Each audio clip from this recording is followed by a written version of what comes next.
Hello, my name is Corey Reddecup. I'm the CEO here at the Greater Langley Chamber of Commerce, and thank you for watching one of our candidate interviews ahead of the 2025 federal election, which is coming up on April 28th.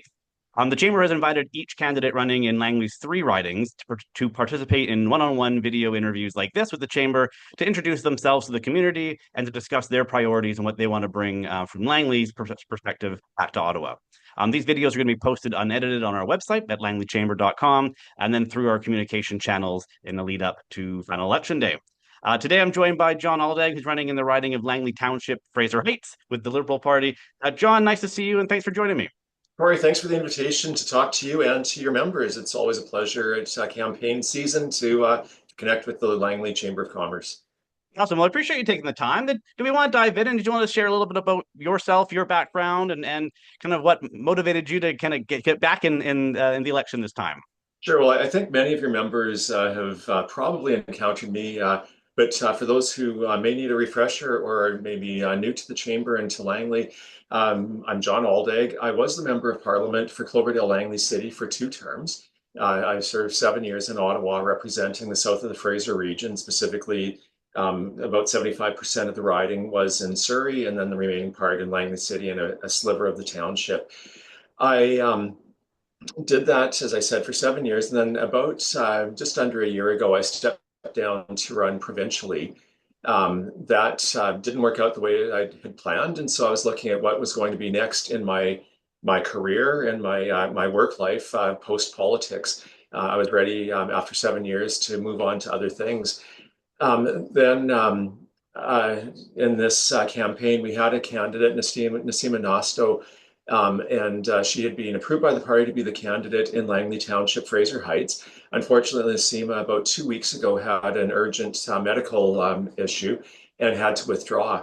So the party looked at who was out there as a replacement candidate, and they called me to see if I was willing to step forward. As I said, I'm contemplating where things are at next, and I loved representing the region in Ottawa, and so I obviously put my hand up and said I'm ready to go. And so I've come into this campaign a bit late in the Langley Township-Fraser Heights riding, but I'm back because I think that as every election is important, this one is particularly important with the threats coming from Donald Trump and our American neighbors to the south.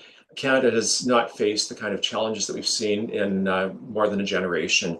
And for me, it was really a no-brainer to park my retirement or alternate career kind of desires and step back into the political arena. And so here I am, ready to represent the good citizens of Langley Township and Fraser Heights once again. Awesome. Well, I appreciate the update and kind of your thoughts on that. And if we could dive in maybe a couple of the questions we wanted to go over. And I'm sure you can tell maybe you've heard something different on the doorstep. So I'm sure cost of living, the inflation, the cost of doing business it's top of mind for our members. And I'm sure many of their employees and their families. What would you do if you get a chance to go back to Ottawa to represent Langley? What are your thoughts and what is the Liberal Party's plan to help with the cost of living, the help Langley families and business owners and workers to get ahead? No, well, you're absolutely right, Corey, as far as important topics. The threat from Trump and the neighbors to the south is the top one we're hearing, but cost of living and affordability is the very front of mind for people. And this is something that our government has worked on since being elected, since formed government in 2015. We have done things in the past to help with that affordability piece. But that only sets the stage for work that needs to continue to be done for working families, for Canadians. So there are a number of things in this platform that I'm really, really happy about. One of them is continuing to hammer away at the housing affordability issue. We also know we need to build a lot of housing, but we need to maintain the equity that people have in their housing currently, and that's something I hear from homeowners. It's like, well, yeah, I want a place for my kids to live and my grandkids to live, but don't take away my retirement sort of funds in my current home. And so this is something that under Mark Carney, I think we have a great plan under the National Housing Strategy that we've already started.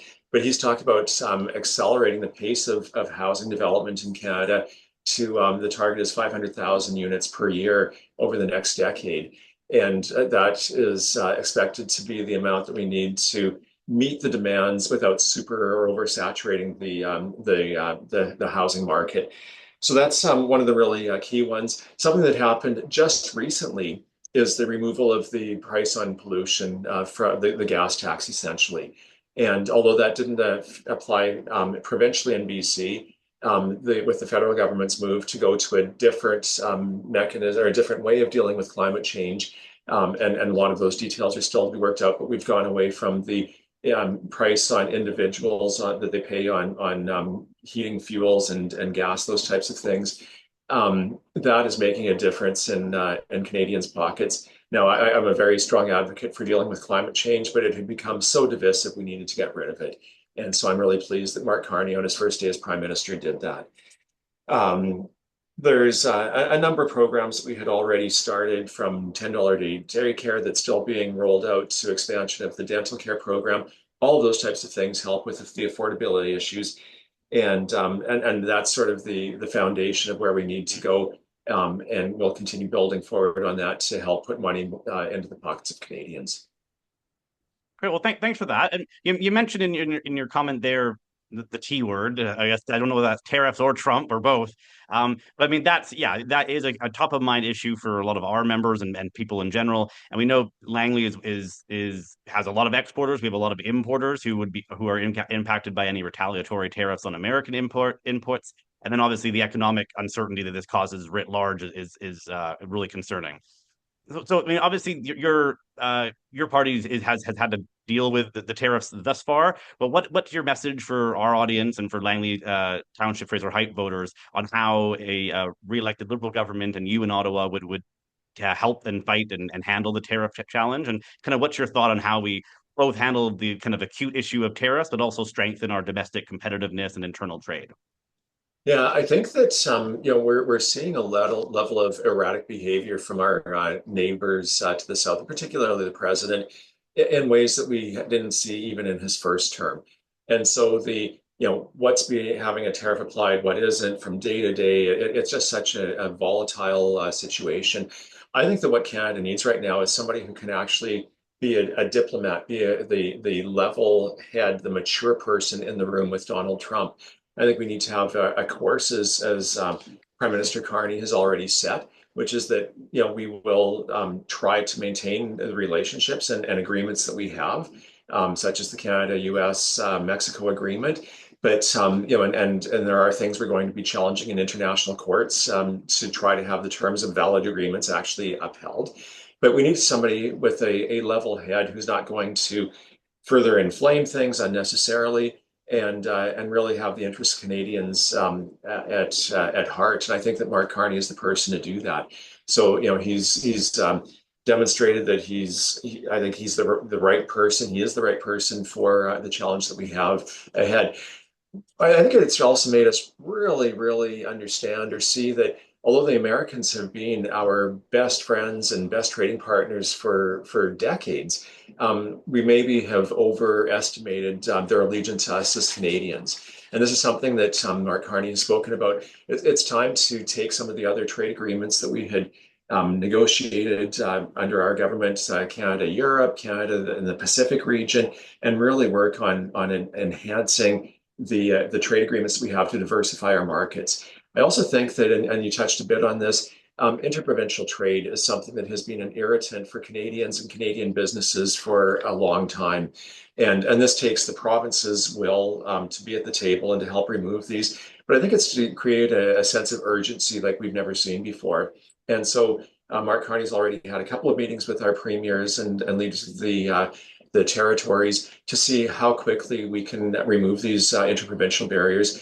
He has committed to working with the province with a target of July 1st of this year to have all trade barriers removed. We also need to make sure that we can see the movement of labor across the country. And there are way too many barriers, not only with trained professionals, like where we tend to think of doctors and lawyers and other medical personnel, but also trades workers to help with the construction demands, both mega projects and things like housing that we need. And so it's sort of multi-tiered response to tariffs. It's about how do we maintain a level head and level hand with the Americans, given the volatility that's coming there? How do we diversify our markets internationally? And how do we expand our trading opportunities within Canada? And those are all things that our party is very committed to. Okay, great. Thanks. And on we're galloping towards our time here. So my last question, you mentioned your housing strategy, 500,000, I think you said, homes to be built.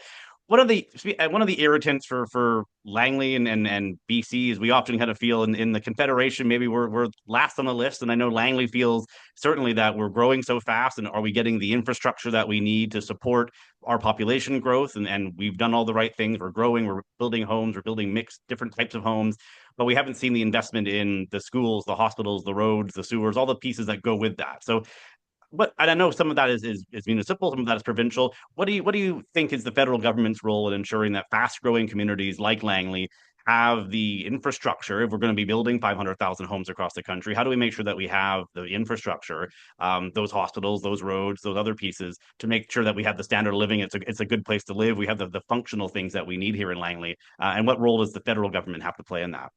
Well, I think as Langley residents, as we see this, explosion in the size of our community, there's probably no area more painfully aware of the need for, these investments that you're talking about than our region. The federal government definitely has a key role in helping support the expansion of infrastructure to support the growth that we're seeing across our communities. And I'd say that previously we've invested. I have brought lots of money to the community previously, from highways and bridges to SkyTrain and things like the Aldergrove Community Center and Pool. I'd secured $25 million for Langley Township for a performing arts center prior to leaving, that is left in the hands of the township to decide if they're going to take that or not. I think that having a strong voice who understands the community's needs and what those growth pressures are, to be in Ottawa, to deal with cabinet ministers and the executive, is really critical. And I'd say that based on my 7 years representing the region, my more than 20 years of living in the region, I have a pretty good understanding.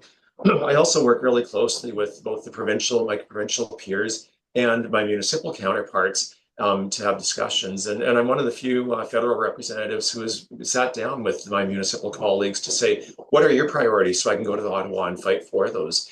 We are working with the township to remove some of the barriers to, for housing approval, but it's all of those other things, like you say, the water and sewer and the streets and roads.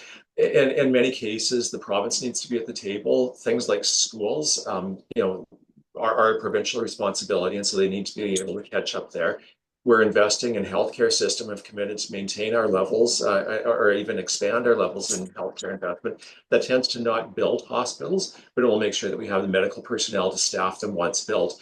And but if we see that there's a barrier to that, I'm happy to take that kind of, let's rethink how we support the infrastructure for medical care, and see if we can get some traction perhaps there. But to me, ultimately, it's about having a strong voice grounded in the community who can advocate within Ottawa for the needs of our community. And I think that I'm the right voice to do that. Great. Well, John, I appreciate you taking the time to do this video and chat with our members and the community here in the riding. Did you want any final words? I'll give you a sec here to say any kind of wrap up comments, and as we head towards I guess the final week and a half or 2 weeks of the campaign here. Sure. One thing I'd like to say, Corey, and I've had a lot of outpouring of support from the community. Many of your members may know, and as do community members, I had a bit of a health issue this spring. In brief, a virus over the Christmas holidays attacked my heart, and that caused some issues. And it ended on March 6th, having open heart surgery. And so a lot of people have asked, like, how am I, and am I ready to do this? And I just want to reassure your members that I'm good. The surgery solved my problem. The doctors, I had my cardiologist follow-up appointment yesterday. They expect within a couple of months I'm going to be 100% of my former self now that the issue is being resolved. And so if anybody has any questions about, can I do the job? Absolutely. I'm ready to fight for our community as I did previously. And I had dabbled in provincial politics, and so people have also asked, am I committed to remaining in this?